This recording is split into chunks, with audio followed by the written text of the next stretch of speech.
We have Peachtree in the chat that's getting a little impatient that we're not talking about Scream yet. Okay, well, that's a great transition. Thanks, Peachtree.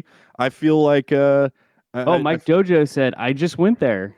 oh, so Mike The Super Dojo Nintendo agrees World. with everything I just said, probably then. If you want me to Thanks. mute I don't know Peachtree, if you that let me know. means he Okay? agrees with everything, but Yeah. What's that, Vince? I said, if you want me to tell her to keep it down, you let me know, Dave. Oh no, we can't do that. She's driving all the traffic. We can't do that. I know she's the producer's producer. We gotta. But I Yeah. think that's a she good. has a name tag that says that too. It says producer's producer. I tried to just address her as Paige, and she wouldn't answer to it at all, which I thought was cool and weird at the same time. So Okay, so Mike Dojo is saying recommends the goblets and French dips 100% at Super Nintendo World. dude, the food options, I've seen videos on them. I didn't get to check that part of it out, but the food options, like for theme park food, which I've swore off, by the way, I want to say that too. I finally came to the conclusion that theme park food is a complete waste of money and time. But I will say that the menu for Super Nintendo World looked really good, so I definitely want to go back and check that out. Nice. But yeah, let's get into Scream. I think that's a great transition, and Peachtree's forceful suggestion really helped us out in there. But I saw it last night. Dave, I know you saw it last night. You said that your theater was pretty full. Yeah, it was pretty good energy. Yeah, I was excited. I'm always excited to be around in a theater where there's some little bit of raucousness going on. Yeah. Especially for a horror movie, it's always a good thing. But yeah, I thought it was for me it was on par with 5. 5 is almost like as in 5 they deem it a requel. Yeah. This was the sequel to the requel, so it was kind of like Scream 6 / Scream 2. And yeah, I thought like the first one, it was the meta-ness was right on par with the first one. And it was fun too because like being kind of a writer and a filmmaker too, it's kind of fun watching these movies where like it's so meta to the point where like you could tell they were just sitting around like brainstorming the movie, and we're like, oh well, it's this because blah blah blah, and then they're just like, instead of doing what most like writers would do is just like talk about it, they just would literally write it in the script and be like, okay, it's very self-aware, and like there were parts where it like definitely like stepped over the line in terms of being like super meta and completely making sense. But yeah, I appreciated it. I thought it was very fun. Yeah, I enjoyed it. I don't think I enjoyed it as much as the last one. I thought it was, one thing I'll say off the bat, I think there's levels to the Scream franchise, and that's what I really enjoy about it. But I think what they're doing with this new, the requel, like we'll put it in that category of Scream, is they're really what I enjoyed about this movie was I felt like the characters, I really cared about the characters. Not that I didn't in the last one, but I was really stoked on the Halloween trilogy that they were coming out and doing, and I felt like the first Halloween movie from 2018 was pretty dang good, and they set it up really well. They set up the new parameters of who Laurie Strode is and her family and their survival aspect, and kind of her ongoing war with Michael Myers was more of a psychological one than some of the sequels. We can get into the discussion about Xing out certain sequels that should have been included, in my opinion, but I feel like with this movie, the people behind the Scream franchise are really kind of knocking that part of it out of the park, where they're following a mythology and they're building a new mythology using, and it is self-referential, and that's what we love about Scream. This one, I felt like the first act struggled a little bit. I felt like it took a little bit of time to get into it. Not a lot. I mean, I loved that opening sequence with the two, and we should also say spoilers before we get into this, I think, because it is brand new and we're kind of getting out in front of it. Our own producer hasn't even seen it, and so it's gonna be spoiled pretty ruthlessly for him. But just think of it like the movie is a live action movie based on this podcast. And then you can judge it and be like, well, I saw the podcast and it was better. So yeah, it's like the discussion about like a movie that's adapted from a book. The book's always better. Well, this podcast is always better. No, but I really like the characters. I thought they capitalized off what they built in the first one. But the first act, to me, getting into it was a little bit tougher. But when it ramps up, it goes and it doesn't stop. And I thought the pacing was really, really well done. We had Tony Revolori, which was in the beginning, like you said, it was a little bit of a, of course, from that plays Flash Thompson from the new also Tom Holland Spider-Man. Also, Orange County boy, that Tony Revolori, or however you Oh, pronounce is his he? name. Yeah, he's from, I believe he cool. went to school in Anaheim. He might have been Oh, born and dude. raised in Anaheim. So you got to shout that out. But yeah, he was, that the opening sequence, which usually, correct me if I'm wrong, but doesn't it usually start out with a stab parody? Isn't that traditionally how these other movies have started out? I don't Well, it think always 5 starts with a did. phone call. Yeah, and there's Right. always a variation of the phone call, and then it's like how are they going to do it this time? How meta is the phone call? Right. And they still started with the phone call, but then this time it was in a bar, which we've never seen, with a new character. And it's always like, but it's always been in a house. And this time, it was not. It was in a very crowded area, which kind of like was, a good intro to the movie, which is, I like that they took a new angle with it. Like, typically the Scream movies take place in some kind of suburban setting, like, of course, in like the famous house. But we're used to seeing either that, or we're used to seeing the original traditional horror film, which is like in a rural area where there's not many people, because that's spooky, because you're isolated and by yourself. But I thought this movie did a good job of being the opposite of that, and giving us a new perspective of being like in New York, in a huge claustrophobic city where there's people everywhere. Well, it seems like that wouldn't be scary, but in a way that also makes it even scarier, because anybody around you like could be a killer, and you're forced to be around people all the time. So I thought, yeah, that was a kind of cool way of setting that up. Yeah, this is the first one that's taken place outside of Woodsboro, correct? If I think so. And you just watched all of them before this, right? I watched the first 3 over the Halloween season, and then I just watched 4 and 5 in the last 2 days. But I think number 2 takes place outside of Woodsboro, because that's the one where she's in college. So could be wrong. I think you're right. And then 3 is like the director and all the Stab franchise and all that. Yeah, I love that one. I want to piggyback what you said really quick, Dave, because I was a little bit underwhelmed by the New York aspect of the story. I think everything that you said really applies, but I was kind of expecting it to be a little bit bigger. Maybe I don't know. Maybe I went into this expecting Jason Takes Manhattan. But which great references to that movie in this one. I love that about these movies, but yeah, I was expecting it to be a little bit more. Is Jason Takes Manhattan the one where it ends with him down in the sewer, and then he dies and transforms back into a child, a mutant child? I think so. It's amazing. It's one of the worst ones, but it's it's fun and camp and all that stuff. But I guess what I mean too is in terms of, I was expecting the city to be more of a character, and it really wasn't. And it makes sense why it wasn't. This isn't the story about New York. It's a story about these 2 sisters, moving to New York to kind of move on with their lives. And that's an element of this I really enjoyed. I thought Jenna Ortega is awesome. She's really fun to watch and really engaging. I enjoyed her a lot in the Wednesday series. And I think she's perfect to kind of keep this franchise moving forward. But also I want to shout out Melissa Barrera, who played Sam Carpenter, who really is the lead of the story. And I just thought she did such a great job. Everything. I have that in my notes too. I thought she did a better, not that she was bad in the last one, but I definitely thought she did stood out more in this one.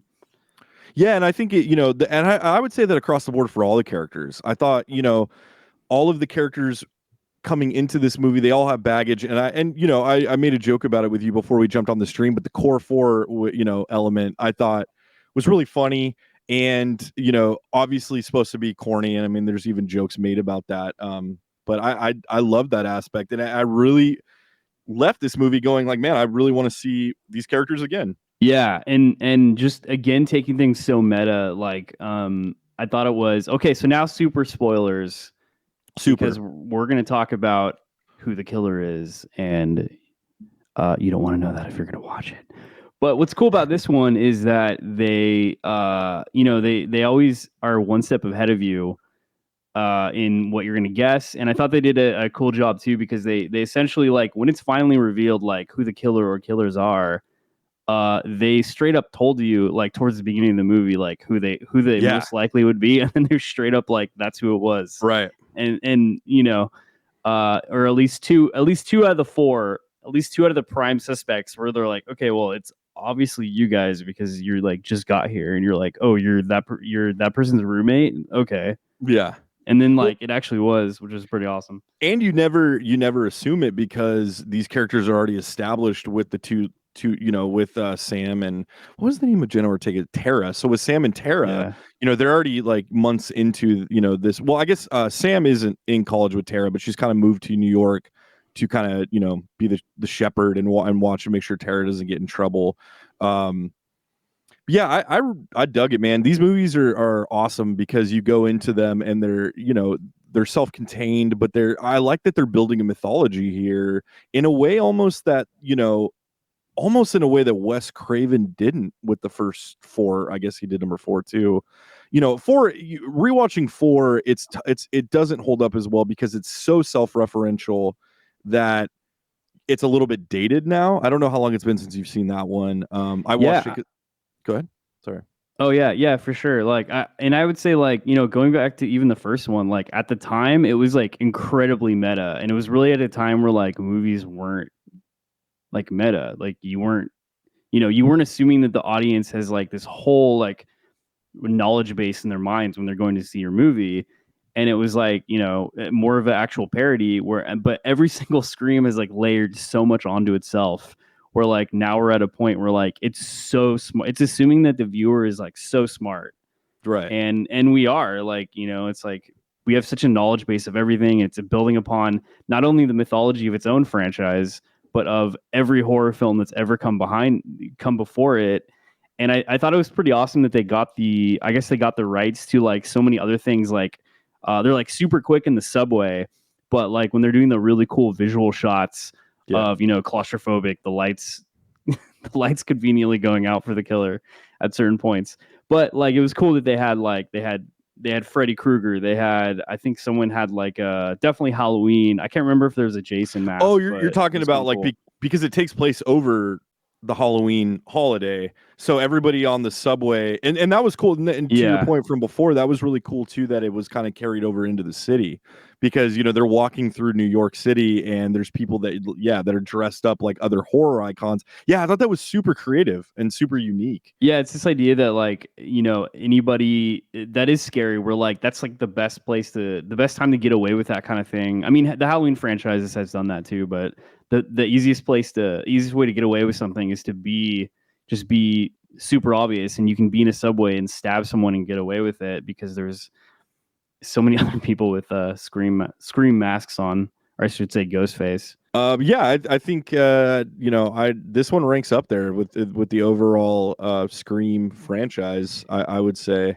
And I was gonna call out the end too, because I thought it was kind of awesome that this whole time they're playing with Sam, and obviously she's the daughter of Billy, right, from the original Scream, and she's fighting with her like nature, where she has this like darkness like in her, and I thought it was pretty like kind of it was pretty awesome at the end where she actually gets to don the ghost face suit and mask, and like when he as soon as what's his name, cop guy, wakes up and he's in a daze, I'm like, oh no, she's a ghost face, and she got to it was like a little bit silly, but I thought it was pretty awesome that she got to like go full ghost face. It's almost like a Dexter type situation where she's got these urges, and they really play with that in this movie, and she gets to kind of unleash those, and I don't know, I guess you would say a positive way, because it's on people that are trying to hurt or kill her. But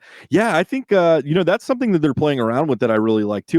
The only thing about that is at the end when she's kind of she picks up that old Ghostface mask and she's staring at it. I so wanted them to be more nebulous with that, and I'm sure they will be. I don't think that that's probably the end of that struggle. But when she drops it, kind of symbolically being like, I'm making the better choice, or I'm making the choice not to be Ghostface.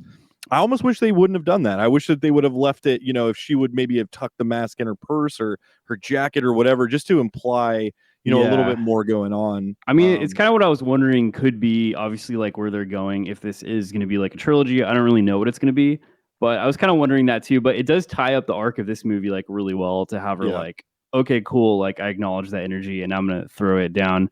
So I want to go to the chat real quick. We have Nevada over here that Nevada is a big Scream fan. And she says she corrected us saying Scream 2 is in Ohio and Scream 3 is in Hollywood. That's what we're saying with the director.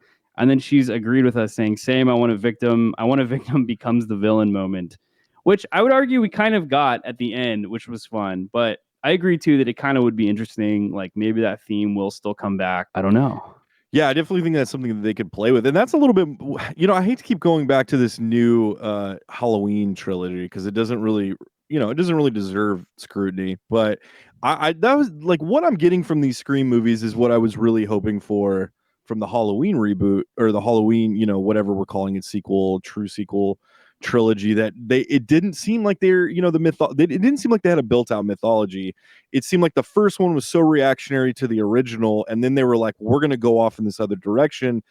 And the Scream franchise, like you can tell, really cares about the audience to the point of like that's kind of the plot of the last movie. Dave, how did you feel about the twist when the killers were revealed in terms of having it be the family members of who was it? Who's the last one? His name was Huey. Was it Huey? No, it was like Patrick or maybe Nevada can maybe she remembers. It was Richie. It was Richie Richie. Kirsch. That's right, Richie. Yeah, yeah. I thought it made sense. I mean, especially where it's kind of like I feel like doing a good job of working off the last movie, where that's like, and they made such a point in the first one to have her just go off on him. Like she just like stabs him a million times. She shoots him like a bunch of times.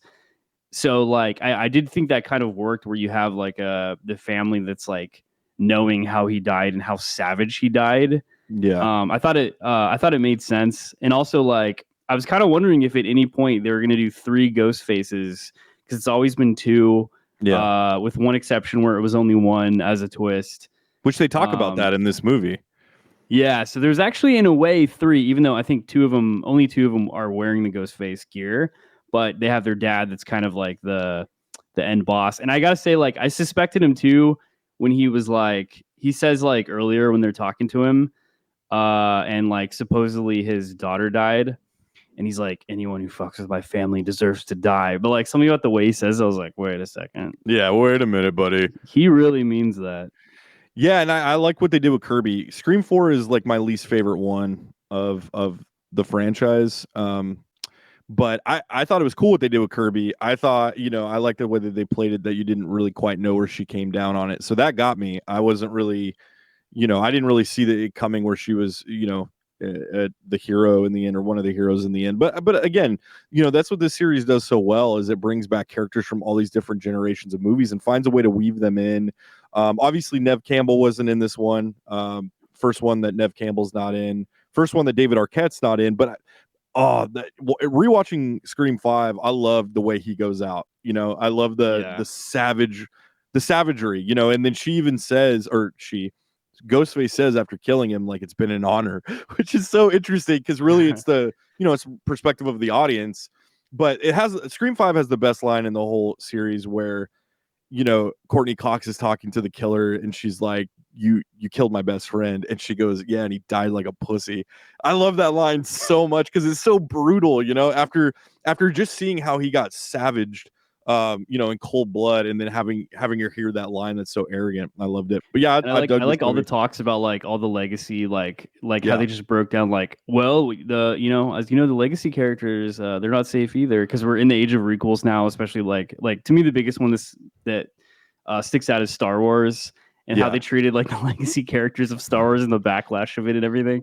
Yeah. So I thought that was pretty great. And it plays so well because you're sitting there like going, in times that you and me are kind of spitballing ideas and stuff, we kind of do the same thing where it's like you get into these debates, right, about like film or movie philosophies and arcs and all this stuff, and you can just, it's so palpable that you can just see the writers in the writers room, discussing legacy, discussing requels, and they always find a great way to use the humor behind that. They're like, well, it's not, the killer's not going to be one of the core 4 because we're obviously like core 4, we're the protagonists of the story, and it's like, no, I don't know, because one of you guys could snap based on what happened in the last movie, so you could be. Well, I enjoyed that. I love Mindy too. Mindy's character is so great because she thinks she knows everything about, she's the niece, right, of Randy Meeks from the Scream 2. Nevada, was he in Scream 1? Correct me if I'm wrong. I think he was in just Scream 2, but you know, the way he breaks down and being the uber horror fan, and then with all of this stuff, she's in the midst of being stabbed, and she's just like, I didn't see this coming. You know, like she's more Yeah. disappointed that she wasn't able to predict the horror tropes. Yeah, and I think her line, she had probably the most meta line when she was like stabbed, and then I'm trying to remember what she says. I think it's like, oh, she's like, I hate this fucking franchise, which doesn't actually make sense, but it was still funny. Yeah. Nevada says, do you think the film fanatic thing is getting played out at all now, or is it the shtick? I don't think so, and I think it comes down to the choice of the character, and that's why I think I liked Mindy a lot, because she was kind of refreshing in that. And yeah, it's a continuation of the last movie, but I just I definitely think that we will hit that wall soon. I don't know if it's, you know, to your point, Dave, it did seem like the end of you know, the arc in a certain sense with this one. And I, you know, Sydney's still out there lingering, so she's got to come back at some point. Maybe not. Maybe they can't. Yeah, and they chose to, and they chose to let, of course, let Courtney Cox's character survive.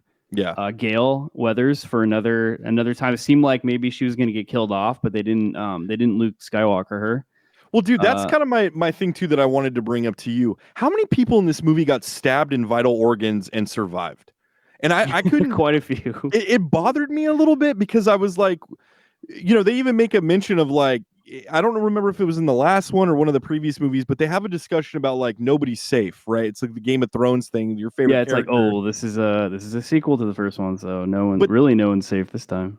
But they didn't do that in this. I mean, there's a scene where that girl got stabbed in the stomach, and Ghostface literally rips the sword up through the most vital organs in a human body, and she didn't die until she crawled across that ladder, and Ghostface knocked her off onto the ground. So I couldn't tell. I couldn't tell if they were purposefully, in a comedic sense, trying to play with that idea, and you know, purposefully, because again, Courtney Cox kind of gets shot or stabbed in every movie and survives. So I didn't know if it was like, I didn't know if it was like commentary on that, and it was kind of, you know, a wink and a nod kind of a thing. But yeah, nobody died in this movie from, you know, or none of the main characters died from being stabbed pretty viciously. Yeah, Vince, keep your earmuffs on. Nevada says Scream 2. He's an Ohio boy, I think. Yeah, I think that's right. Yeah, and then I mean, I think the best example of that, Eli, was Chad, that gets stabbed like an insane amount of times by two. There's like two Ghostface, right? They're just like wrecking him, and then he still, the very end, he survives. Hopefully, you didn't hear that with your earmuffs, Vince. Yeah, I was just gonna say, oh yeah, to call Nevada out again. I saw this movie with her, and I just want to say that she made the bold claim that she thinks Scream is now the best horror franchise. And I wanted to get everyone's reactions to that, because that is a bold statement. Whoa. And let us know in the comments. Oh, here comes Whiskey Vince. I'm back, all right? Your earmuffs off. It depends on how you quantify that. It depends on what it is specifically that you're talking about. I think in terms of cohesion, I don't know that I necessarily disagree with her. That's the thing with horror that's so interesting, is even with something like Nightmare on Elm Street and Friday the 13th, you can see them trying to build a mythology, and then at some point something breaks down. It might be an actor. You know, in the case of Friday the 13th, they tried kind of rebooting it, soft rebooting it with Corey Feldman. Corey Feldman had to go do Goonies. So which they call out in this movie too, which is great. Yeah. We were like, oh well, I'm a Corey Feldman. Yeah, I had that's a why I crush on liked Corey Feldman. I know, I love that. Anytime Corey Feldman gets called out, I'm in for it. But I don't know. That's interesting, because I think my favorite horror movie of all time is the original Carpenter Halloween. But it's like, if you look at the franchise, that franchise is it's all hard to over compare. But Vince really wants to say something. He's here. I have something for Nevada, and I guess for you guys too, mainly Nevada. Uh-oh. I feel like Nevada's Remember, this is our show, Vince. I'll shut down the screen in a second. But I feel like Nevada's negating the whole series of the Leprechaun movies. And she's not, like, if we're talking about series, deep cuts, dude. I'm pretty sure they went to space at some point. Are those out in 4K? I know there was a huge clamor for them. I think they're only on VHS. Are they even in HD? No, they're not even on DVD.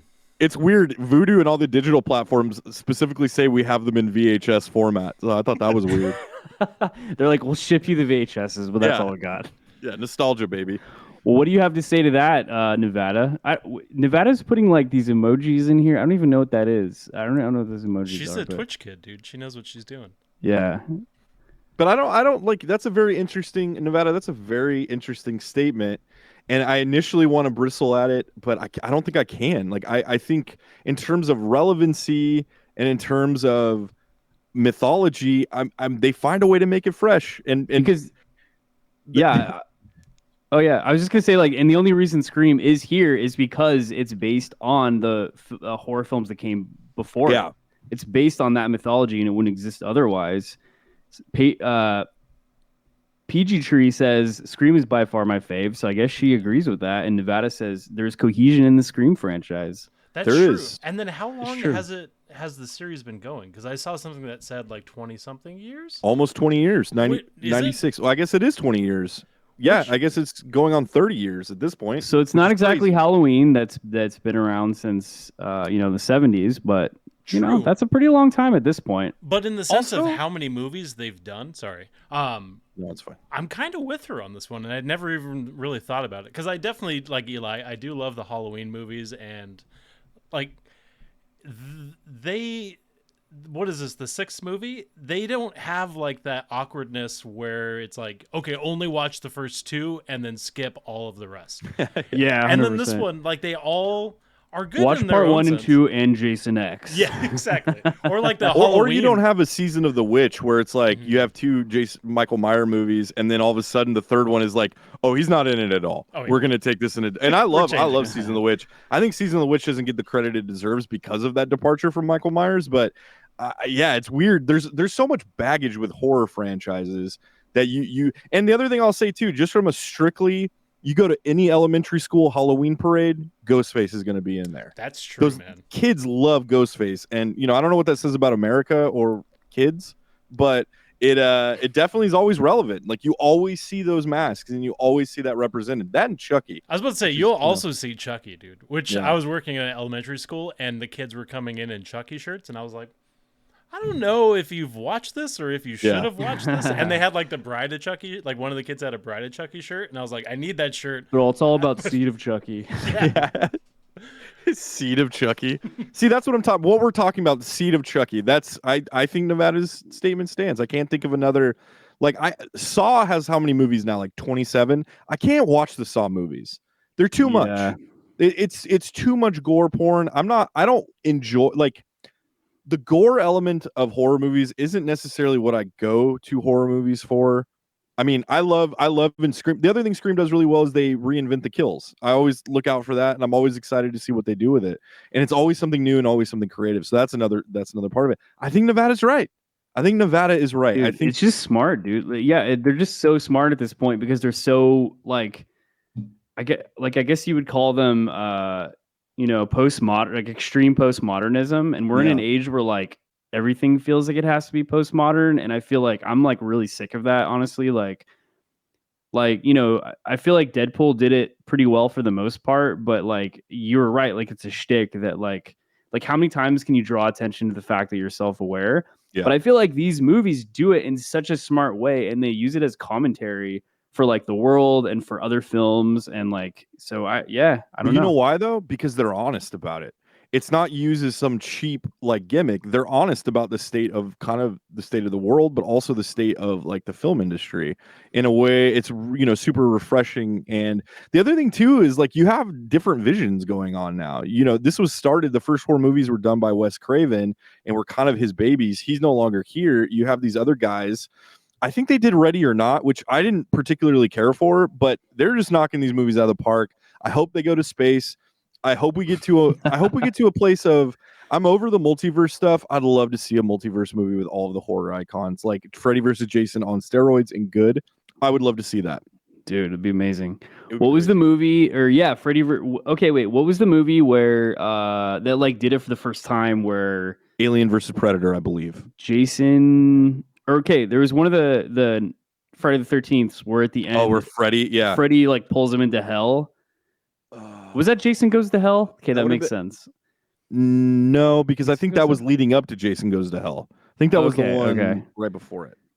I mean, I gotta say, with that one, I was expecting Jason to actually be in hell, but instead he was like, didn't go to hell until the end, and then we didn't get to see hell. But yeah, I thought it was going to be Jason kind of traversing the different layers of hell and finding his way out, but it didn't. It Yeah, didn't work like that. yeah. I want to see that movie. Traverses the 13 layers of battle. He battles Mephisto. Nevada's okay. Yeah, so Nevada has another connected dot. She says Ready or Not was great. I agree. I liked Ready or Not. Samara Weaving, the new Drew Barrymore for Scream, which Good point. yeah, which is she was in this movie, and yeah, she's kind of in a lot of places too. I didn't see that connection. Interesting. So what if you're going to give this a score? What are you going to? How about this? Let's do this instead of doing the like elementary school report card. Rank the Scream series, all 6. Rank them. And I'm doing this specifically so that you don't have time to think about it that much. Because I watched them all last Halloween, or I think like a year ago. So yeah, I think I mostly remember. For me, 3 was the least that I didn't like. Is that a double negative? That I least yeah, but that's liked? okay. It's our stream. We can do whatever we want. Okay, so okay. So we're ranking them like in order. Is that what you're saying? Yeah. Okay. Dang. Okay. Maybe I'll go. Man, I said this. I said this for 5. Like, I'm tempted to say like 5 is the best one, and I feel like 6 is kind of like right on par with 5. Like, it seems messed up to not put number 1 as the best because it started it all and it like was so good. But I don't know, man. 5 and 6 have just been so smart that like I'm gonna put those at the top, and then 1's after, and then I'll probably go. Maybe 2 next, and then 4, and then 3. But I mean, 4 was pretty good too. I remember you were talking about 4 too. You were saying you like the twist in 4. Yeah. Peachtree says she loved 3. Yeah, I love 32. I'm gonna go 1, 2, 5, 6, 3, 4.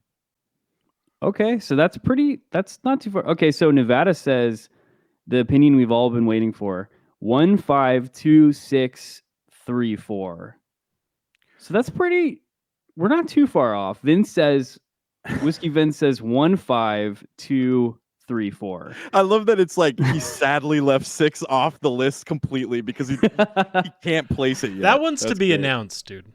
Yeah, dude, you got to go see it. Okay, for sure. okay. You guys decided to put 1 in the beginning. Okay, that's fine. If I may, I think 5 and 2 are tied for me. I love 2. I love the opening of 2. The movie theater, dude. In the movie theater, me too. So me good, too. Dude. I love it. So Peachtree just thinks they've gotten progressively worse with each passing movie. She has 1, 2, 3, 4, 5. She's just counting now. No, she's talking about 6. She's talking about Leprechaun. She just didn't clarify. Peachtree, we're not just counting. We're not practicing our counting. We're talking about the Scream movies. I think for me, the first one has to rank first because of Stu Macher and Billy Loomis. Yeah, 2, for me, 2 is up high because it's where they established the Stab series. I think. Oh, that's true. It's so funny now too that like the actual Scream movies are hitting Stab territory with all, because that was the joke, right? It was like Stab 6 directed by Robert Rodriguez, and here we are. We're up there. Yeah, but it's so funny because even that, like, introducing the Stab series was like the next level of meta, right? And then now we're at like the 3rd or 4th level of meta where like they can use the fact that they're Stab series to talk about themselves fully and their place within the all of filmmaking. Yeah, okay, you guys are right. 2 did something so original. I agree. You guys are right. You convinced me. I don't know. So basically, I feel like most of us feel like maybe 1 and 2 are kind of right up at the top with these new ones, probably.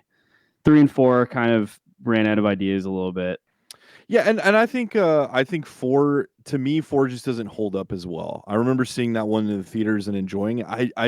And some of the dialogue in that movie is a little bit iffy, and some of the performances are a little bit iffy. But I think watching it in 2023, because you got the kid that's like live streaming. Not to say that doesn't happen all the time now, but it's just the mechanics of it are a little bit weird. But that one has the strength of having a Culkin as one of the Ghostface killers. So. That works in its favor too.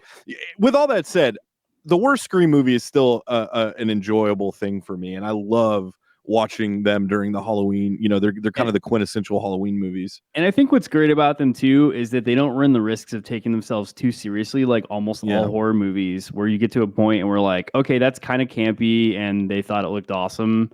and a lot of them are a lot older. So obviously you have to put it in context. But like Scream has the out of being like, okay, we're gonna have all these meta levels, but at the same time, we're not gonna take ourselves seriously. Like we understand that we're a slasher movie, and slasher movies have always been silly since the dawn of time. By dawn of time, I mean the 70s. Yeah, exactly. Not that actually long, but yeah, I don't know. Would you agree with that? Like, yeah, I think so. I think like the cool thing of Scream does what a lot of horror movies don't do, and they add layers. To your point, there's we could have this discussion about ranking of these movies, but really it's hard because everybody has different reasons for liking them, and they're this is at the risk of sounding like an idiot, they're more philosophical too, on a certain level, and that's cool because that leaves some stuff up for debate, and but yeah, I hope 7's already in development. This one is crazy. I forgot that it's been like a year since 5 came out, and it had been it's been 11 or fast. 12 before that. So I keep them coming. I saw an article, and I just read the headline. I didn't read the actual article, but it said that Scream producers found a way to keep making Ghostface movies for the next 100 years. So I don't know. Scream movies might outlast America. You never know. Yeah.